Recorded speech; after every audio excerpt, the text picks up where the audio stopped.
And I've never really talked about it on camera. Am I really about to dive this deep? Because I know y'all gonna hear it.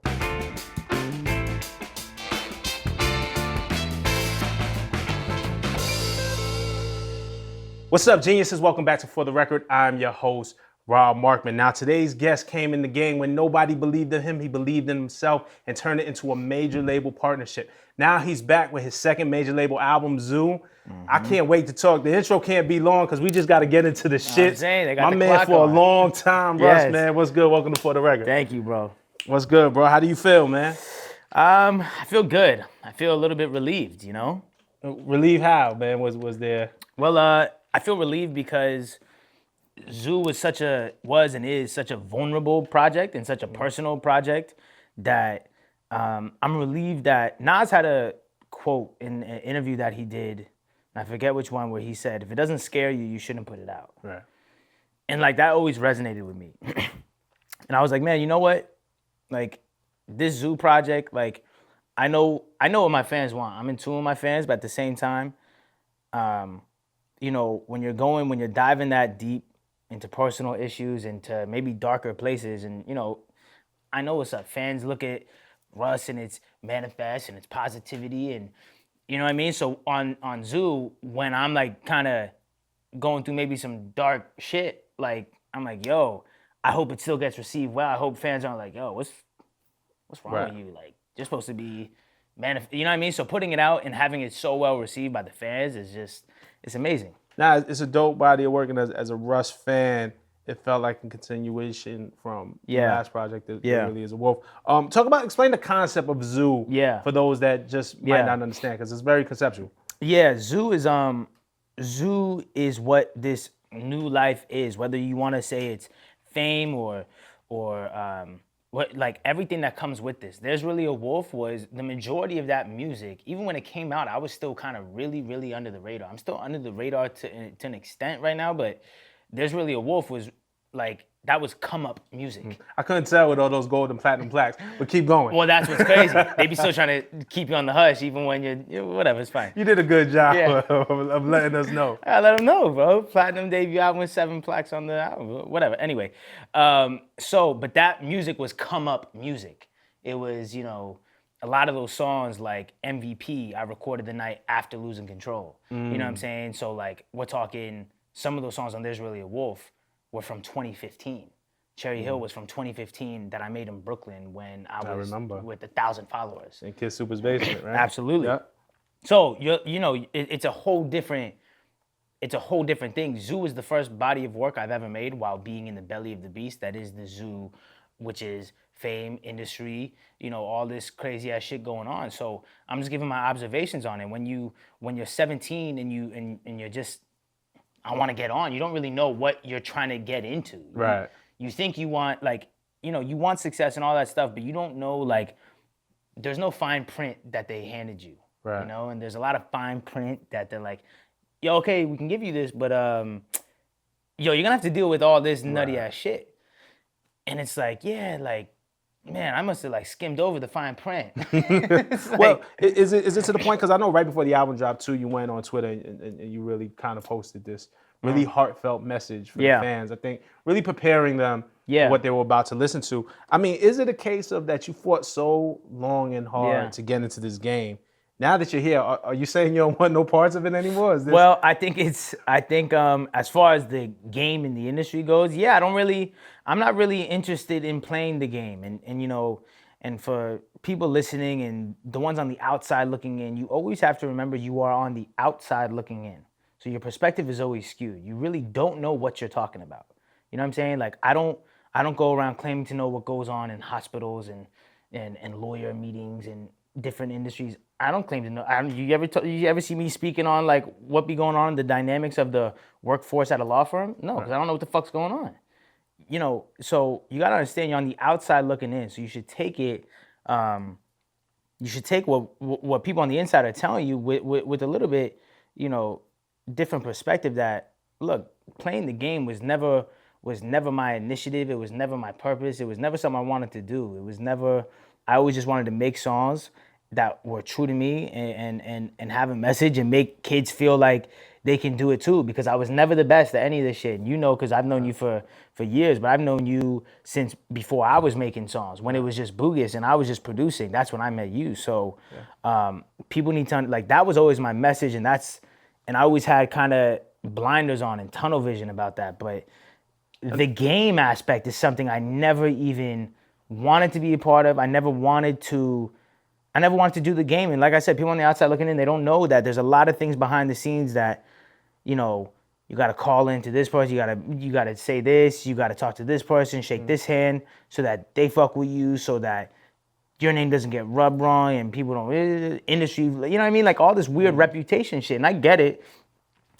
Reputation's a 48 law of power. You feel me? Right. So I get it. You know what I mean? But at the same time, it's like, I would just rather not lose my sanity and rather maintain my integrity than to sacrifice my character for the overall goal of like ascending.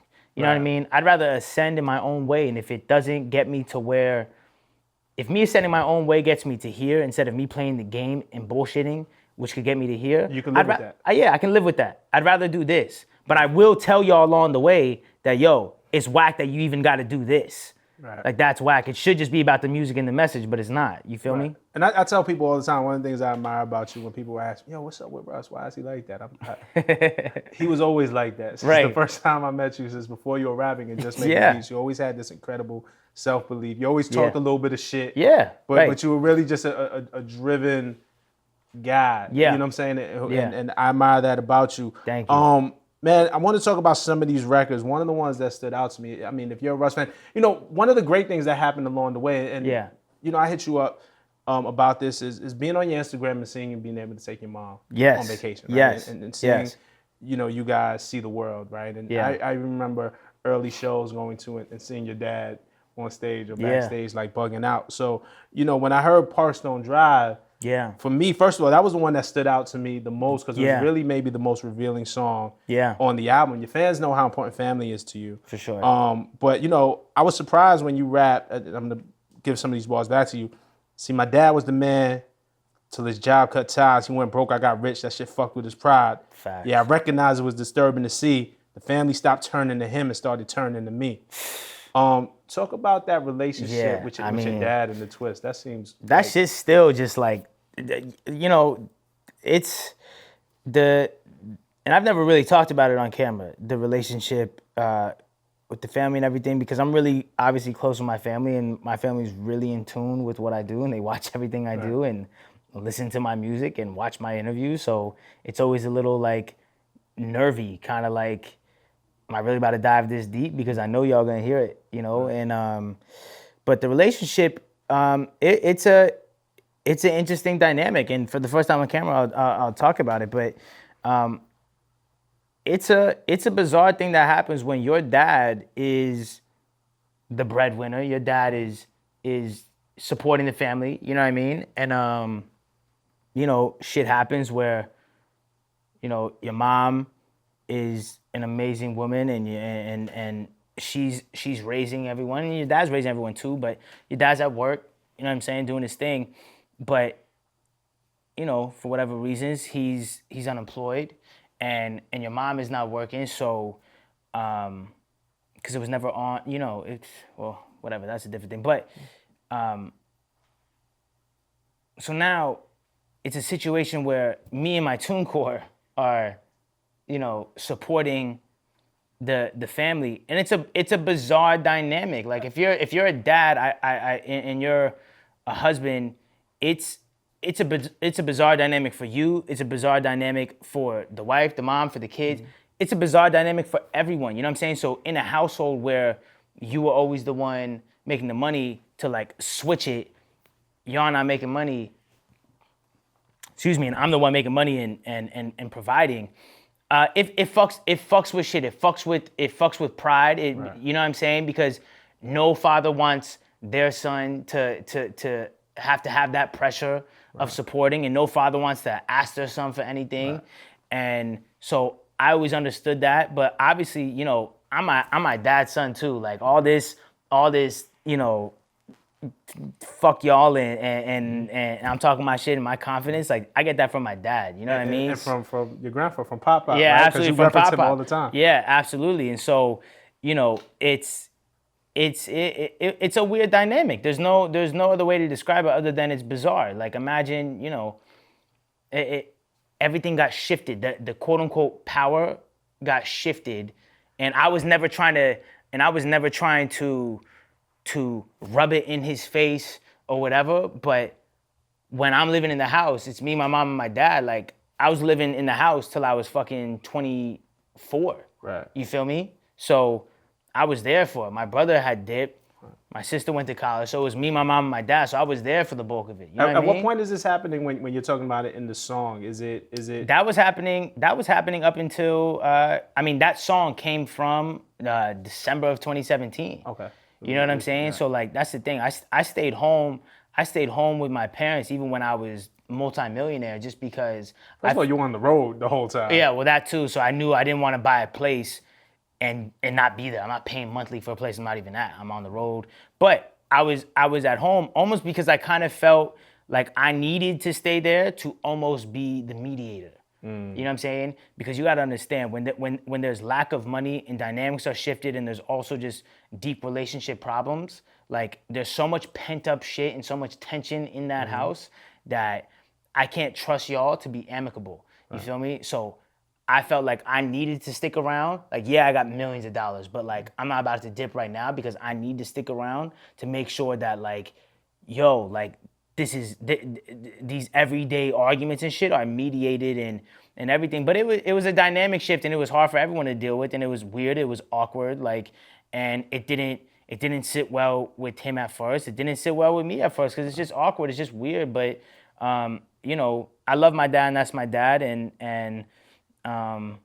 It's good stuff. yeah, it's just it's a bizarre dynamic. It's a bizarre dynamic. It leads me to the question that I want to ask about you and Yeah. and hearing that and make sure that you're okay because obviously Yeah. when you're the strong one they say check on your strong friend. Yeah, I yeah. think Royce the 5'9" had put that out there on his album, man. Shout out to Royce. But Yeah. On begging, you say I can't take it anymore. I need a break. Yeah. Faith looking slim and my doubts gaining weight. Yeah. If you're a Russ fan for a long time, it's hard to hear you talk. I know, like and this. I know, and that's what I was saying earlier about like, man, I still hope the Russ fans like, because that's the opposite of manifest. That's the opposite of just stay positive. Like, you know what I'm saying? Like faith going slim, my doubts gaining weight. Like that's like, yo, from First you. of all, that's a heavy bar. Just the wordplay Yeah. on it. So what you see. So from an artistic level, Yeah.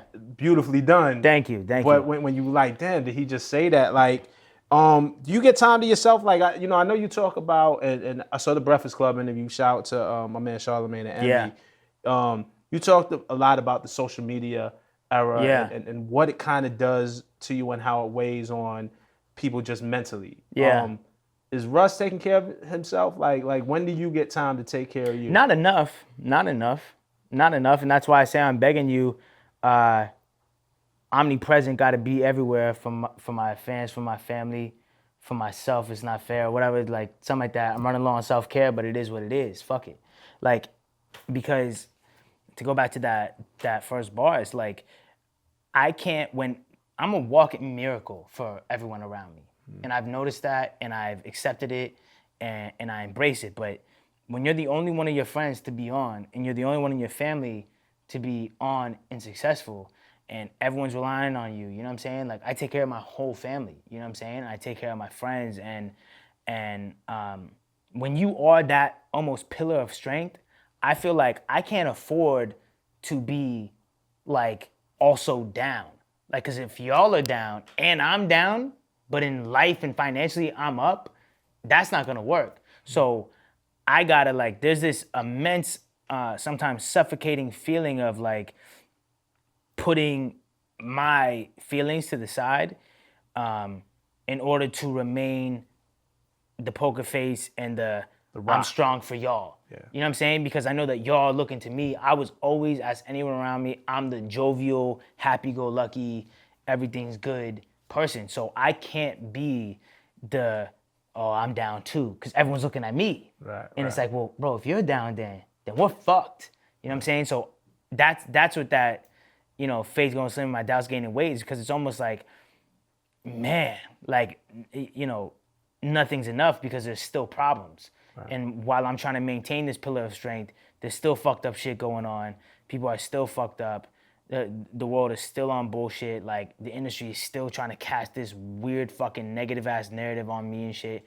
And it's fucked up. And like I said, running low on self-care, but it is what it is because I'm omnipresent. I gotta be there for my fans, for my family, for my friends. I gotta be there because I accept the responsibility. And for the artists who think that, oh, I'm not supposed to be a role model, you're fucking bugging. What's wrong with you, bro? Right. Like, what's wrong with you? Are you slow in the head? Like, what's wrong with you? You know what I'm saying? Like, you are a role model. You have millions of followers, and people look up to you and DM you saying you saved their life. If you don't think that, regardless of what you're talking about, if you don't think that that has elected you as a role model, we live in a democracy. People have elected you as a role model, whether you accept it or not. Right. So that's what it is. So now you got to be conscious of that. So.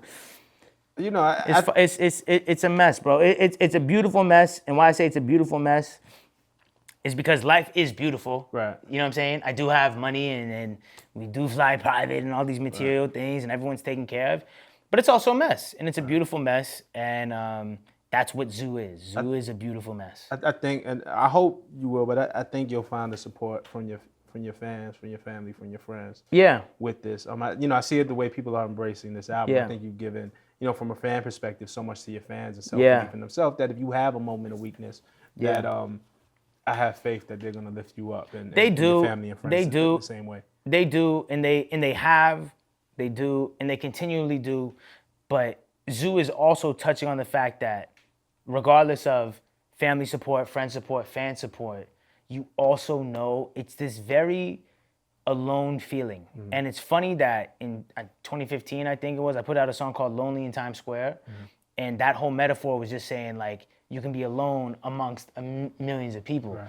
And it's weird because back then that wasn't what I was feeling. Right. Or maybe I was predicting it, but it's this feeling that, like your mom texts you and says, you can talk to us, and your friends say, we got you, and your fans say, we got you, but you still know that, like, but y'all just don't know where I'm coming from because these are shoes that only I'm walking in, and this is a life that only I'm dealing with. And as much as your support means a lot, it's also, I'm also taking it I take it serious, but I mean, like, it doesn't pierce all the way through because y'all aren't going through it too. So, I always say all the time, like, Boogus is next. Boogus is my best friend. Right. And there's also a part of me that can't wait for him to be on so that I can be like, all right, now my best friend, who I always be talking about this shit anyway with, now my best friend is also going through. So at least now I can, like, talk about that with you. Because when we were both off, we would both just talk about being off, trying to get on. And now that I'm on, I'm like, bro, I can't wait for you to be here. So at least I can have someone to talk to that I actually trust and fuck with that's also in this shit. Because until then, you do feel alone. And and people say, well, that's crazy. You have millions of fans and you have family and whatever. It's like, yeah, but alone is not numbers and how many's around you. Feeling alone is just an emotional thing of where people are not relating to what you're going through emotionally simply because they're not in that space. Mm-hmm. You know what I mean? So yeah, man. And shout out to Boogus too, man. I remember El Jefe and that video. You guys producing that and sending it to us when we were at MTV. Yes. It was definitely dope. Definitely a dope MC. I don't want to give off the illusion of feeling that this is all Russ down, because there are moments when on this album when you are beating your chest. Oh, because that's the beautiful mess. You feel me? And that's what this life is. That's what the beautiful mess is. That's the beautiful part of it. Right. So you get songs like the flute song, I do whatever I want, whenever I want. I love it. You know what I'm saying? Like, and you get Last Forever, where it's like, regardless of all this fuck shit going on, I do hope the success and everything does last forever. I hope the fans last forever. That's what I'm talking about. So I do have those reflective moments where it's like, I don't want y'all to think that I'm just tunnel vision on negativity and I can't even see the positive. That's why I needed to have songs like Last Forever in the Flute song and Outlaw, maybe where I'm talking my shit, like just bought a mansion in my parents' a crib, like, you know what I mean? Where I'm like, I do recognize the good things, but at the same time, I got to keep it real. Like, I can't be just, I can only be human, and I can only be honest, and I can only be authentic. And so if there are times where that strong person, that Mr. Manifest and positivity might be feeling down, I gotta be vulnerable about that, and I gotta be honest about it, and I gotta let y'all know that, yeah, sometimes I do feel like begging you. Sometimes I do feel like Parkstone Drive. Sometimes I do feel like that. You know what I mean? Sometimes I do feel like Kill 'Em All, where it's like, yo, fuck all these fucking weirdo ass rappers and bloggers who I've never even met, and y'all keep fucking talking to me. Like, you gotta understand how fucking weird that is for me. Like, I have never met none of these rappers and none of these bloggers who literally have such every other day opinions about me to the point where I'm like, bro, you have a full fucking mustache and kids, and you're out here fucking obsessed with talking about me. You're a fucking loser. I don't know how else to explain it to you, bro, but you're a loser, because I've never met you, I've never talked to you, I don't know anyone around you, we've never had any interaction, and you have my name in your mouth. And that's why it's like, I'm not the tough guy or anything, but it's like, bro, like, how do you expect to keep poking something and not get a reaction soon? I'm not gonna react to you online. And people can say, so you and your crew are gonna do something. It's like, bro, my homies just move with me. That's how I move. I keep my real friends around me. So, like I said, when we see some of y'all and we ask what's up, it doesn't always have to be violent. We've pressed rappers and shit, and I was like, yo, what was that about? And it was cool. And then we were like, all right, that's what's up. But so what are the answers that you get when It's usually they deflect, you know what I'm saying? They deflect and they say, "Oh nah, man, what I meant by that was this."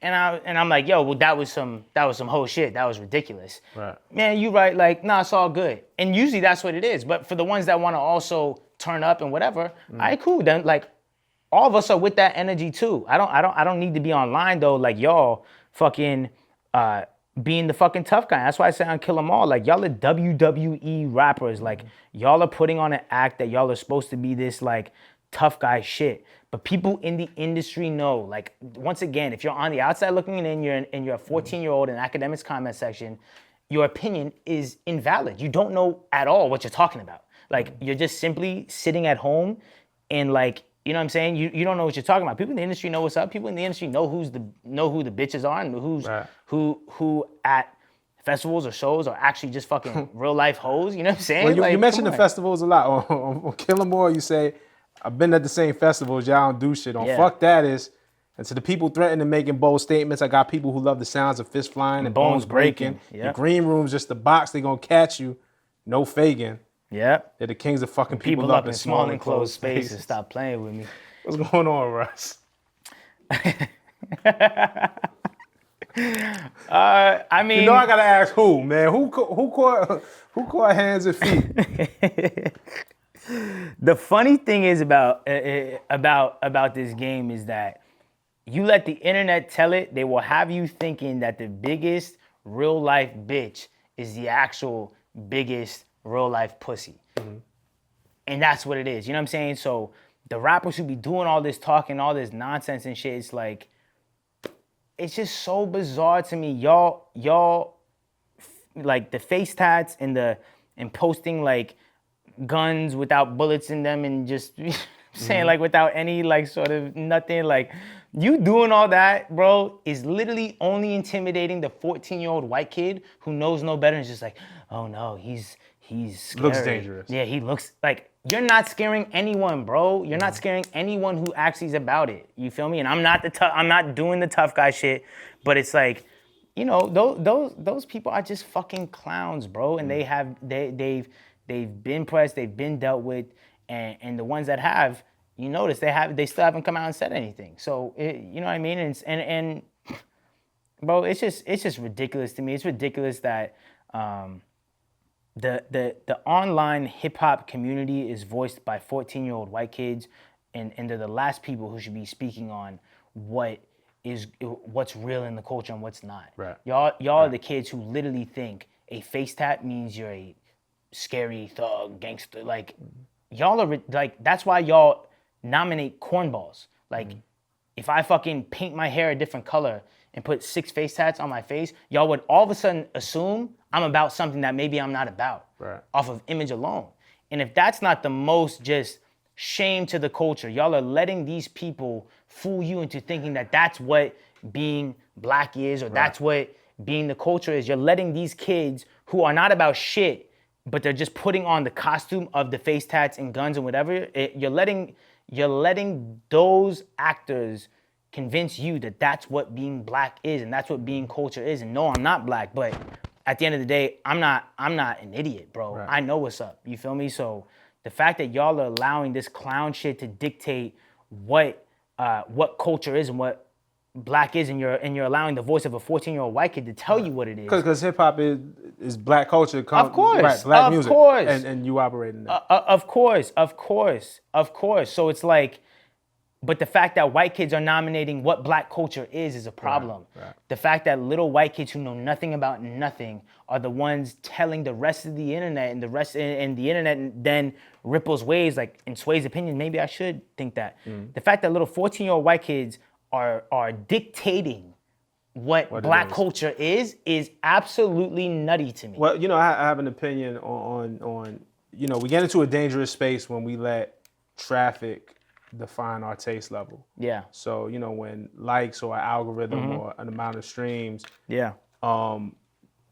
dictates what's actually good or not is a problem. And I think that's what you're getting at. It's like, okay, it must have 1 million likes. And this is how rappers look. These are glorified Instagram entertainers. That's why I said on Kill 'Em All, it's like, y'all are glorified Instagram entertainers, got millions of followers, but can't even sell out your basement. It's like, how do you figure that some of these artists who have millions of followers and y'all can't sell over 20K in the first week? Right. You know what I'm saying? Like, is that not a direct inclination that y'all are actual court jesters? Right. Is that not a big enough indication that y'all are fucking bums and no one's really fucking with you for that? The music seems to have become secondary for a lot. Well, that's what I'm saying. For the though. business, the business of music. Instagram, just those Instagram entertainers that end up putting up a song. Right. That's what a lot of rappers are. Right. They might have the face tats and whatever, but they are literally they have more antics on Instagram than they do songs. And they have more followers and views on their antics than they do album sales and ticket sales. These are literally glorified Instagram entertainers who have face tats, who have convinced white America that this is real rap, because no 14-year-old white kid should be really dictating what black culture is. And that's reality. And I have 14-year-old white kid fans. I'm not acting like I don't have that. Right. But I wasn't nominated to the front of the culture, so you can't put that on me. Right. Y'all are more nominated. Right. And y'all are clowns. Right. Y'all are clowns. Y'all have more views on your skits on Instagram of just yo, film me real quick. Hold on, let me put on all my chains. Film me real quick. Yo, bring the lean. Hold on, okay. Yo, so you know what it is? It's big lean bottles. It's what are y'all are clowns. That shit is not cool to anyone over the age of 20. Well, you shit caught, is bozo ass shit. You caught flack for that. You wore the shirt. How much Xans and leans you have to do before you realize you're a fucking loser? Yeah. And listen, I feel like with you, a lot of us say it. Yeah. And when we have artists who die in relation to drugs, everybody is aware of the problem, and then after that news cycle passes, for the most of us, we're not aware. It goes back to the forefront. I think with you is they may not like the messenger, but I don't know if anybody can reasonably argue the message. I don't think they can either, but I think not liking the messenger is an unfortunately very real, palpable taste that gets left in people's mouths. Right. You know what I'm saying? That's a real thing. They don't like the messenger, so I'm not listening to the message, and fuck you. And it's group thinking. It's a bunch of mob mentality. It's like, if they think that, then I think that. Because you're not, I just want to be clear. Yeah. You're not making fun or light of people with real addiction problems. No. And that's the thing. That shirt was never meant for that. And for the people who say you wore that after Peep died, no, I didn't. And that's how I know y'all are just idiots. Y'all are dumb. Y'all are I'm sorry, y'all are idiots. It takes 3 seconds to scroll down and be like, Russ wore this shirt at this time. Peep died at this time. So that wasn't a reaction to It takes 3 seconds to do that. Well, so to elaborate on that shirt was never meant to shame addicts, and it was meant to literally check little white kids in the suburbs who are doing that because they heard it in a rap song or saw it on Instagram. There are tons of kids like that, and that is the reality. That is the reality. So you can ignore it. You can hate my how. You can say Russ is abrasive. I don't like how he be talking, and when he be choosing to bring up issues is wrong. But it's like, bro, my what in the actual message, like, is the truth. And when I die, y'all gonna be like, oh, man, you know what? That actually was some real shit. But save that shit, bro. All y'all motherfuckers who be talking crazy and ha jokes, keep that energy when I'm dead, period. What was it? How did you feel when an old Vlad interview of you surfaced? Yeah, the producer shit? Yeah, with the producer. That it was actually years old at the time. And you criticized producers for making the same beats, which then inspired rappers to inspire the same way. Yeah. And you caught a lot of flack from, to me, a lot of great producers. Like Metro Boomin, great producer. Yeah. Cardo, great producer. Yeah. Like Frank Dukes, like incredible composer. You know what I'm saying? Sure. And producer. You're a producer who loves the craft and often talks about the people that inspire you. Yeah. Well, these are guys that you were talking about, and how did you feel when you started catching this backlash? I was talking about anyone who makes whack beats. So if you responded, I assume you think you make whack beats. Right. That's what I was talking about. And so if you felt away, then feel away, bro. It's that simple. But every year, everyone knows what's up with producers. They're like rappers, bro. Like, you know, and I have respect for all of them because I produce. Metro Boomin be making hard beats. Southside be making hard beats. You know what I'm saying? Like, I wasn't saying that. You know what I mean? But at the end of the day, we all know what time it is. There's a difference between the Boy Wonders and the Dre's and the Scott Storches and, you know, the Just Blazes and Kanye's and Lex Luger's and Young Chops. And I'm not saying that Lex Luger and Young Chop don't make hard beats that, you know, I fuck with. But, like, let's be real. Y'all the equivalent to rappers who are only hot for this year. Right. It was Lex Luger, then it was Young Chop, then it was Metro, now it's Murder. If you don't think that there's about to be another 4 in the next 4 years, you're bugging. You know what I'm saying? I fuck with Lex. I think Lex inspired a generation. I think Lex inspired the whole shit. I think Lex is amazing. And Zaytoven is super ill too. But like all these people, I'm not saying that you're not ill, bro. Right. I'm not saying that you don't make hard beats. All those people I just named, I'm not saying you don't make hard beats. What I'm saying is that at least have a bird's eye view enough to look down upon it and have an honest opinion that, yo, at the end of the day, that is what the culture does. Right. We do chew up artists and producers and spit them out. Lex Luger was the man forever. I remember when Ham dropped by Kanye and Jay. Right. And we were like, man, Lex Luger got that, this is crazy. Right. Lex Luger's fire. Right. Lex sent me a beat pack too. Lex still got some shit, man. No, I'm saying Lex, all these people are fire. Like Young Chop, fire. Metro Boomin, fire. Murder Beats makes fire beats. Southside makes fire beats. But we can't ignore the fact that motherfuckers chew y'all up and spit y'all out because of the type of beats y'all are making. You feel me? Pharrell is still here. Right. You know what I'm saying? Like, Pharrell is still here making shit. Scott Storch is still here making shit. Let me ask you a question. You produce for yourself. Yeah. Just recently, you worked a lot with Scott Storch. Scott Storch has a production credit actually on this album. Yeah. How did that feel for you, working with Storch and you didn't have to do everything yourself this time? That was nice because, first of all, Scott Storch is a legend. It's like the reason why I started making beats, him and Dre. But also, you know, you go over to Scott Storch's house, there's the engineer there who's super dope. Shout out to Todd. There's the other co-producer with Scott who's ill, Vincent. And it's a really dope, tight-knit, just like movement and workflow. It was really ill. I was just like, you have super musical, amazing beats, and I get to just be an artist and be a vocalist. And that was a nice change. But I really want to reiterate, like, the producer comment wasn't coming at people's lack of talent and producers' lack of talent. Anyone who knows me knows, like I was saying, those 4 names, the Lex Lugers, the Young Chops, the Metros, the Southside, they make hard beats. That's not what I was saying. You know what I mean? What I was saying is that, unfortunately, a lot of the production is monotonous and sounds the same, which is why they always get chewed up and spit out. The ones who make unique shit last forever. The Dre's, the Storch, the Blazes, the Pharrells, the Swiss, the Timbalands. Like, y'all last forever because you are not just making music of the times. You're just making good timeless music.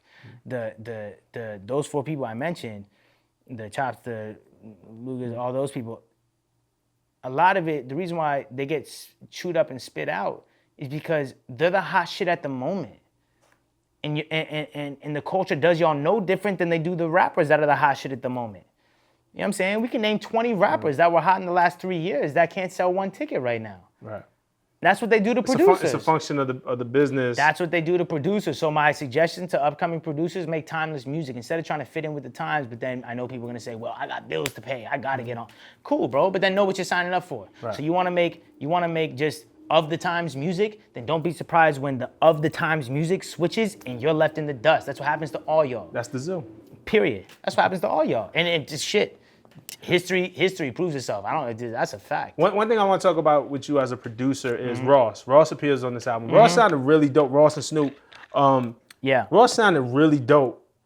Yes. On your beat. Yes. You don't work with a whole lot of MCs, but it made me think. I'm like, is Russ gonna produce? Like, is Russ trying to get a placement now on Port of Miami? I would produce an entire Ross album because the reality is, like, since I started making beats, I was always into the soul samples, into that kind of just like lush yacht music sounding samples, and just hip hop shit. I was always into it since I was 14. I've always had a playlist on my computer of just Rick Ross, and it was just a bunch of beats that I know he would kill. And like, I got thousands of beats that like last forever. So, with the Ross thing, I made that beat last summer in Minneapolis, on tour, on the Wake Up tour. And I remember sitting there, like, in the hotel room, being like, man, now this was a pipe dream at this point. I was like, Ross would just sound crazy on this. Just, you sitting around talking shit, Ross would sound crazy on this. Fast forward, and I always had the hook done too, but fast forward a year and some change, I meet Brett Barish, who's the CEO of Bel Air, and like one of the most genuine people I've ever met. And he said, anything you need, ask. Right there on the spot, I was like, bro, I need the Ross verse, because I got this shit. 2 weeks later, he sends me a Ross verse. He sounded really dope. He sounded amazing on it, and I hope he's like, yo, I need more of that. I need more of that. But yeah, you know what I'm saying. And then Snoop is the epitome of longevity. So how do you not get Snoop on a song talking about lasting forever? That was an amazing moment for me. Finally, one thing I wanted to ask you at the end of There's Really a Wolf. Yeah. On MVP, we talked about this last time. You rapped about being in the studio with Drake and him just being one room away. Yeah. And you was like, yo, I should just kind of go in there yeah. and do my Russ thing. Yeah. I never did that. Yeah. have we not got when are we going to get that? No, I've never met Drake, never talked to Drake. Mm-hmm. Never. But like, I said in interviews before, but there are certain artists and certain producers I could never badmouth publicly. Maybe, maybe in private we're talking shit. Because it's music. We all talk about, this is my favorite. Yo, I didn't like that song. That song was. But I'm not gonna in public like negatively shine a light on anyone who has had a significant influence into who I am today. You know what I'm saying? And that's the Eminems, the Coles, the Drakes, the Nipseys, the Kanyes. Oh, yeah. You know what I'm saying? Just Blaze, Storch. Timbaland, Swiss Beats, you know what I'm saying? Like those type of people, like I'm not ever saying, you're not gonna catch me on camera ever saying something bad about it, because it's like, bro, what do I look like just dismissing their entire influence and inspiration on me for the sake of like a good camera moment? Like, I feel like that's whack. So Drake is amazing. I can hear you and Drake. Be a lot of shit talk on that Drake. Is that gonna be a lot of shit talk or very emotional? Yeah, with you and Drake. Either way, I would love it. Drake's amazing to me. Drake is the epitome of supreme vocal execution. Right. And however you feel about songwriting allegations, whatever, you can't fake vocal execution. You can't fake just like sheer talent on a microphone of just being able to vocally execute. And artists know what's up with that, and you're in your bag right now, you know what I'm saying? So you know what's up. Like some might say, some might not. Being on a mic where it's like there's an art to simply being able to deliver certain shit and deliver melodies and cadence. Like that's a talent. You can't take that shit away, and that's what I always admired about. Yeah, writing is one thing. Like we're not publishing poems. Like it's like so you have to be able to deliver. No, you got to be able to deliver the shit. So that was always ill. And you delivered it well, Zoo. Thank you. You delivered it well, brother. I really enjoyed this album. Thank you. I just love how much more I got to know about you. You know what I'm saying? And we're pretty cool and Yeah. pretty close, but I learned shit that I didn't even know. And Yeah. I got an insight on shit that I didn't know. Thank So you. I appreciate that. Thank you. And I want to and I want to clear up too. It's like a lot of my narratives get misconstrued and get twisted into thinking I'm hating on this. I mean, I've never been a hater in my life. You feel me? But just because I'm saying everything that people say in the basement doesn't mean that I'm hating.